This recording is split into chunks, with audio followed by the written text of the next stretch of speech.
At this year's World Series of Poker, we saw a mix of players like we do every year. And just like every other year, everyone comes into the event with a different view as to what the best strategy is.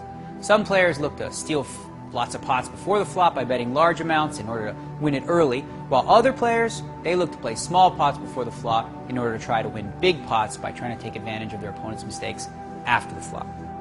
There are pros and cons to both strategies. Being a dead money player means that you risk big amounts in order to win a small pot. It's a highly effective strategy in that it's going to work a high percentage of the time, but when you are wrong, it can be really costly. Let's take a look at a typical play a dead money player may make.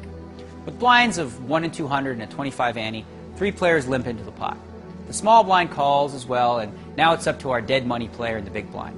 Now there's already 1,225 in the pot. The dead money player will often see this as an opportunity to steal it.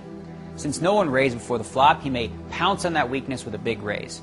The key to the play's success is gauging whether or not the first limper is setting a trap with a big hand.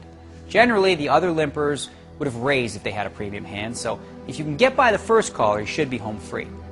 The other key consideration is the amount of the raise, and it's also what makes the play risky, you see. You have to make a substantial raise to force your opponents out. Making it 600 or 800, that's just not going to cut it because the limpers are going to call.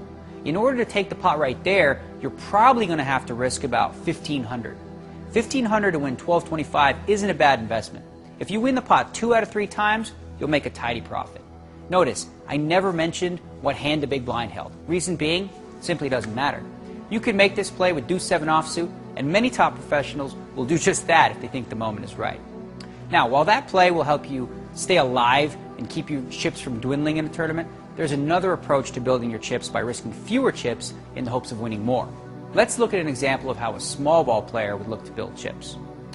With the blind still at 100, 200, and 25 ante, the small ball player will look to attack a pot that no one has entered yet, preferably from late position. The hand doesn't matter much at all, but being suited and or connected helps a lot. For this example, let's say the small ball player has 6-8 of hearts. Rather than just call or make a large raise to steal the blinds, the small ball player might raise to just 500, almost inviting the player in the big blind to call.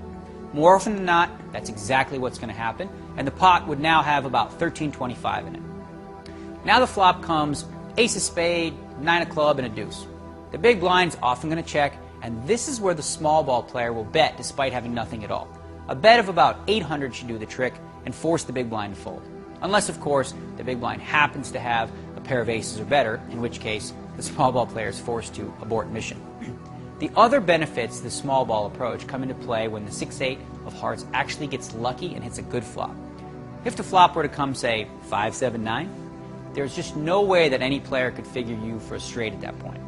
If that opponent had 2 pair trips or even an overpair, the trap would be set and the small ball player would be looking for a big payday. Both tricks are useful, but the dead money approach has little upside. It's a play that can be used sparingly, but it won't ever win you a big pot. With the small ball approach, you can accomplish 2 things. 1, continue to build your stack slowly, and 2, have the opportunity to hit a big flop and double up.